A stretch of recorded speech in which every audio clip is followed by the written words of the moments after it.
how to split a curve in Affinity Photo. You can also do much the same in Affinity Designer as well. So let's just remove that. And I'm going to use a shape for the first example. Now you can use any of the shapes, ellipses, polygons, but I'm just going to go with ellipse tool and create that. Now shapes are in a particular shape format. You can see over here in the layers you've got ellipse. You could also have obviously stars, any other design. But at this point they're not actually curves. So you need to go up here to convert to curves. With it selected, that's the key thing, make certain it's selected, and then convert to curves. Now you can see the nodes. It's the nodes. So if I want to add another node right at the centre there, between that one and that one, simply drag over there with the node tool selected. And that's the key thing, node tool there. And then I'm going to add one here. Now I could just simply click, of course, and add one. But I'm just going to go here to this action. Split curves after selecting node. And there you have it. Very quickly, a node has been added there. Now, undo. I can also do it the same. Select the top segment. Exact same, just go up here to the action. And again, click this one. Split curve. And again, you get this one here. And you get one here. So if I undo, and I can just go and select all of the entire circle. And just click here. And then you can see now you've got this node here, node, node, and node. A good idea if you want to add some more is to drag over the whole lot again, because sometimes you might find you've got some that haven't been selected. Just might happen. So if you want everything to be selected and everything to be split into two, they're all selected now, and then you can go up here and then go to this action. So split, and you've got that. And you can repeat that. So simply drag over all of them. And again, exact same, click action. And you can repeat that multiple times to the point you get loads and loads of these points, which of course you can then manipulate. So you might decide, you know what, I want to manipulate that one. So select that one and you can just drag that out. Maybe select this one, drag that out, and select that one and drag that one out. So you can create a variety of different designs very quickly by using this split curve feature. So let's just do it a different shape now. Let's just select another one. And this time, let's go to maybe a star tool. So star tool, let's increase the number of points. Let's just go for something like 16. The reason being, obviously, if you've got lots and lots of points, you can obviously add it just manually.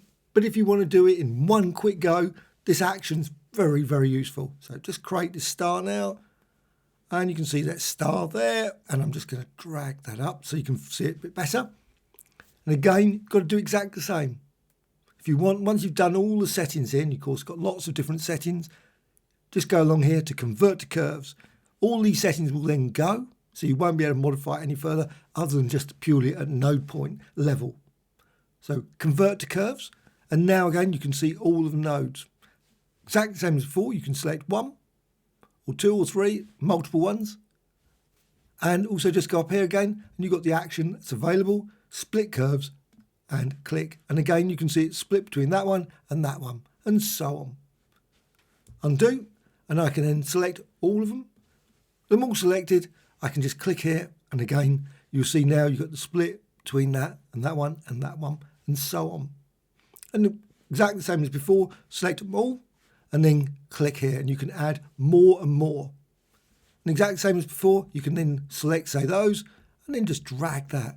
Maybe select those and drag that. Select that one and drag that to create a variety of different star-like designs. Also, what you can do, you can use with the pen tool. You don't have to then use the convert to curves option. So pen tool, just click and just add and create any sort of design. Obviously a curve like that, you can see there, it says straight away it's curve, so you don't need to convert it. And exactly the same as before, you can then go over here, node tool, select that and drag over that. So you've got that one selected and that one selected. Just go up here and you can click split curves and it will add just a node there in between that one and that one.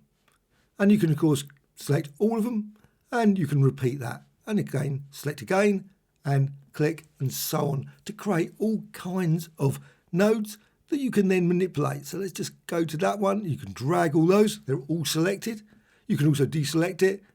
Make certain you select, say, that one. And then you can just drag that one. Maybe select that one and select that one and so on. You can create all kinds of different path designs very quickly by using this technique. Also, if you want to truly split it, break it apart, obviously slightly different way it's termed, you can drag over all of them. So all of them are selected, and then there's another option, the second option here. And this is break curve. So you may think the split is like a break. I know it's slightly odd the way they've termed it, but still, break curve, just click there. And as soon as you do that, you'll notice what happens. You end up with all these curves. And if I go over here to the move tool, so select that, and I can then go and select individual parts. So I can just simply go there, and I can click on this one and move that down, click on that one, move that, just slightly, move them. And you can see now the curve is no longer a single curve, but made up of multiple curves. Hope you found this tutorial of interest. Any questions, please let me know in the comments below. Always great to hear from you. Please subscribe. I'm always adding new tutorials all the time. And a like or dislike, always appreciated. Bye.